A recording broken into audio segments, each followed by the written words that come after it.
여러분 안녕하세요. 호롱장입니다. 한국은행이 빅스텝을 밟았습니다. 0.5%를 올렸는데 금리가 올라가는 속도가 정말 예사롭지 않습니다. 많은 분들이 굉장히 관심을 가지고 보고 있고 불안해하는 분도 계시고 또 어떻게 되는 건지 궁금해하는 분도 많으신데 부동산과 한번 엮어서 말씀드리고자 영상을 켰습니다.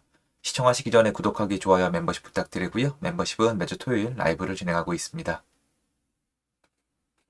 속보가 떴죠. 한은 기준금리 0.5% 인상, 10년 만에 기준금리 3% 시대. 연합뉴스고요. 밑에 표가 있습니다. 일단은 이렇게 된 이유 중에 하나는 저는 일단 미국의 영향이 심하다고 생각을 하는데요. 미국이 이런 식으로 금리를 올려 제낀 적이 많지가 않거든요. 옛날에 정말 지금 파월 의장이 폴 볼커를 얘기하는 뭐 그 순간에도 영향이 있었겠지만 폴 볼커로서 미국의 어떤 물가와 경제를 지킨다. 약간 이런 신념을 가지고 계신 것 같아요. 그래서 한국도 미국을 따라갈 수밖에 없는 건 역사적으로 뭐 많은 분들이 이미 확인이 가능한 것이고 한국의 소비자 물가도 만만치 않기 때문에 빅스텝을 밟았다고 생각을 하고 있습니다. 이제 기준금리는 3%가 됐습니다. 그래서 대출을 가지고 있던 분들은 아마 또 문자를 받겠죠. 올라간다고. 이런 표가 있습니다. 다른 언론사에서도 국민일보에서도 이걸 다뤘었어요. 보면은 연합 그리고 국민일보 똑같은데 보시면 지금 여기 2.5였다가 이제 3으로 올라가잖아요. 이쯤 된단 말이에요. 그러면 일단 98년도를 기준으로 봤을 때 쭉 보시면 기준금리가 3%쯤 됐을 때가 2010년도에서 2014년도 사이쯤 요때 있었고 한국의 역사적으로 봤을 때 이제 중간쯤으로 온 거예요, 여러분. 진짜 허리 정도는 온 거예요. 엉덩이에서 허리쯤으로 올라왔기 때문에 역사적으로도 결코 낮은 금리가 아닌데 문제는 지금 허리쯤 와 있다는 게 중요한 게 아니라 추세예요. 더 올린다고 하잖아요. 미국도 더 올린다고 하고 제가 봤을 때 두 가지 조건이 갖춰줘야지 금리를 안 올리겠죠. 첫 번째, 미국이 그만해야 돼요. 미국은 지금 금리를 올리면서 전 세계적으로 다른 국가들이 엄청난 후폭풍을 겪고 있지만 예전처럼 트럼프 때부터 이미 시작이 된 것 같은데 살짝 정치적인 부분인데요. 지금 바이든 대통령은 민주당이고 이전에 트럼프 대통령은 공화당인데 공화당이 재집권할 때 미국을 다시 위대하게 만들겠다. 미국 우선주의. 우리는 더 이상 세계의 국제 경찰 미국이 아니다. 우리는 우리만 일단 살고 보겠다.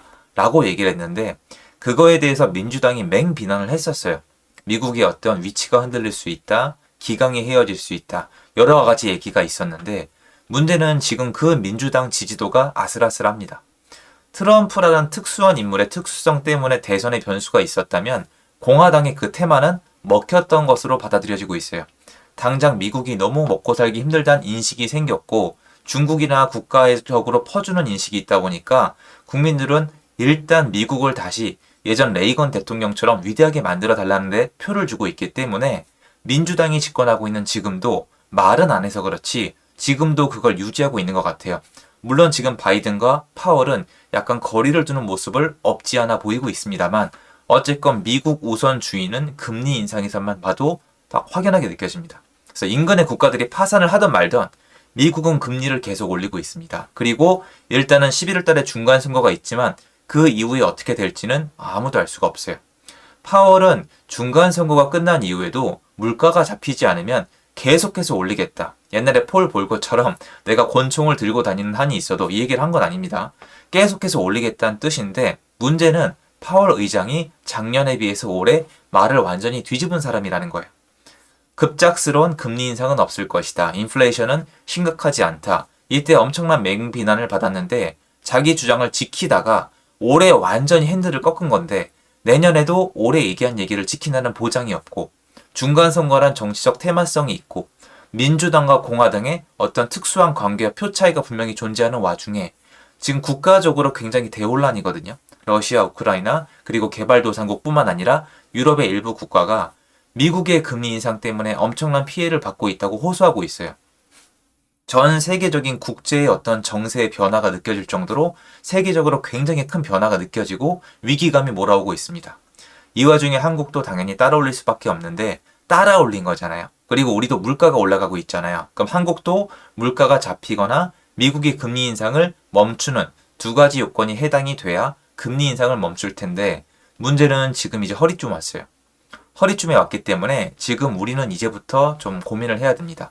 과거에 비록 금리만 같다고 하더라도 그 시기별로 국제적 정서와 한국 내부의 부동산 시장은 달랐단 말이에요. 일단은 단편적으로 첫 번째로 금리 역전이 됐던 때가 있어요. 미국이 한국보다 금리가 높았던데 지금처럼 금리 역전이 됐던 때가 98년도부터 2002년 사이에 한 번, 2006년도부터 2010년 이 초반에 한 번, 그리고 2018년도에서 2022년 사이에 한 번, 그리고 지금 또 한 번이 있어요. 그럼 쭉 보면은 그때 부동산 시세는 어땠느냐? 약간 좀 여러 가지 의견이 있을 수가 있습니다. 왜냐면 이때 지금 역전이 돼 있던 때 있지 않습니까? 우리는 IMF를 겪었기 때문에 다른 국가랑 달라요. 동남아시아는 다 유럽이나 아니면 미국 국가랑 그때 다른 움직임을 보였습니다. 98년도 넘어서 2001년도 요때쯤부터 여러분 부동산은 오르기 시작을 했거든요. 그러니까 요때 보면은 한국 부동산이 굉장히 어렵던 시절이 있었고 다시 상승하는 시기가 있었는데 그때 금리 역전 시기가 있었는데 이거를 자세히 들여다보시면 칼로 딱 자르기가 어려워요. 금리 차이 때문에 부동산이 다시 올라간 게 아니라 IMF 때문에 너무 힘들었다가 다시 살아난 모습, 기저 효과도 있고 그러니까 약간 이것만 가지고 판단이 어려운 시절이었고요. 요때는 2006년도부터 좀 이미 금리 역전이 돼 있죠.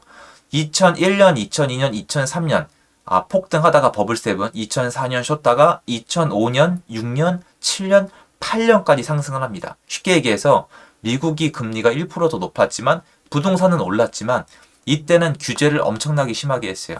한국 금리도 그리고 올리고 있었어요. 지금처럼 미국도 금리를 올리고 한국도 금리를 올렸지만 이때는 또 미국의 국제 금융 위기가 있었고 한국 같은 경우에는 유례 없는 부동산 규제를 했기 때문에 또 이것만 보고도 판단하기가 어렵고 요때는 어떻죠? 2008년 넘어서 2019, 2020, 2021 금리는 역전돼 있었지만 둘 다 이미 낮은 금리인데다가 부동산이 상승하고 있었는데 이번에도 규제를 심하게 하고 있었죠.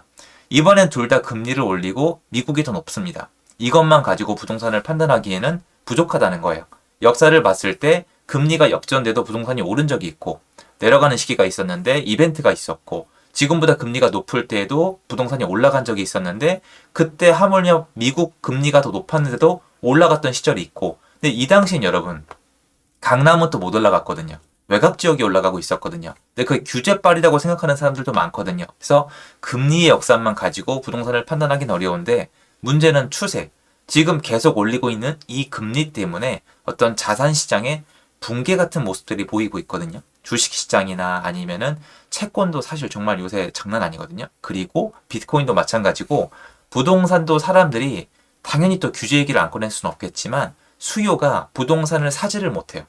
그러니까 웃긴 거죠. 금리가 올라가서 어차피 사기가 굉장히 어려운 상황임에도 불구하고 사람들은 공포심을 많이 느끼기 때문에 부동산을 살 생각을 못 한다는 겁니다.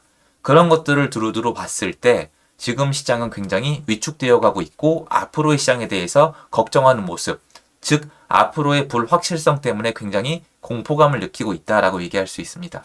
지금은 이미 시장에서 느껴지니까 왜냐면 지금 금리 인상 때문에 부동산이 이렇게 된다. 금리가 더 올라가니까 부동산은 더 내려갈 것이다 라고 얘기하기에는 여러분 금리가 올라가면 위축이 되고 경제적으로 타격이 있고 경제 안에 부동산이 있기 때문에 당연히 안 좋지만 제가 설명드린 역사를 보시면 아시겠지만 금리가 일정 숫자를 넘어간다고 해서 금리가 미국보다 낮다고 해서 부동산이 붕괴만 됐던 게 아니라 오른 시절도 있기 때문에 지금 금리가 올라간다는 이유 하나만으로 부동산이 내려간다고 얘기하기엔 문제가 있고요.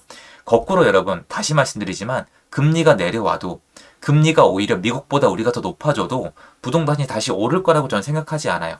여러 가지 요소가 맞닥뜨려야 되고 그 맨 첫 번째 스텝에는 수급이 있습니다. 수요와 공급이 있고 수요가 공급보다 많아지면 사람들이 불안감을 느낄 것이고 앞에 공급을 잘 해놨다면 인허가를 잘 해놨다면 해결이 될 것이고 인허가를 안 해놨다면 문제가 심화가 될 것이고 규제를 하게 되면 또 부작용이 있을 것이고 부작용을 하지 않고 공급을 하면 잡힐 것이고 이 안에 또 금리의 영향 때문에 사람들의 움직임에 영향을 받겠죠. 그리고 특히 지금처럼 불안감 지금 사람들이 움직이는 어떤 경제적 이 그래프를 보면 여러분 IMF나 국제금융위기처럼 지금 불안해합니다. 사람들은 불안해할 때 안 움직여요. 그래서 시장에 사람이 없다는 느낌을 많이 들게 하고요. 부동산은 더더욱 그렇습니다. 지금 주식시장도 예치금이 엄청나게 빠졌잖아요. 사람들은 더 이상 투자하는 걸 망설이고 있고 오히려 앞에 나왔던 사람들이 못 빠져나가고 어떻게 해야 될지 고민하는 시장이거든요. 그래서 앞으로의 금리 인상이 어떻게 될지, 그러니까 앞으로 금리가 계속 올라갈 수밖에 없는지, 금리를 지금 왜 이렇게 올리고 있는지, 정치적인 영향은 없는지, 한국은 따라갈 수밖에 없거든요. 당연한 거라고 저는 생각을 하는데요. 요거, 그리고 역사적으로 금리가 부동산과 어땠는지, 미국과의 금리 차이가 부동산과 어땠는지, 지금은 어땠는지, 그리고 앞으로 금리가 어떻게 되어 갈지, 이런 거에 대해서 복합적으로 생각하고 움직여야 될 때라고 생각을 하고요.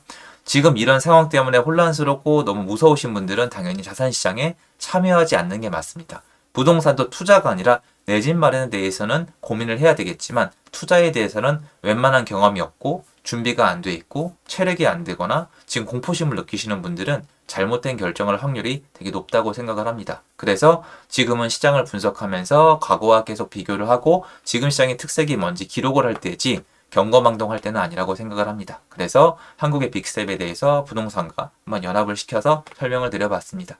도움됐으면 좋겠고요. 제 영상은 여기까지입니다. 감사합니다.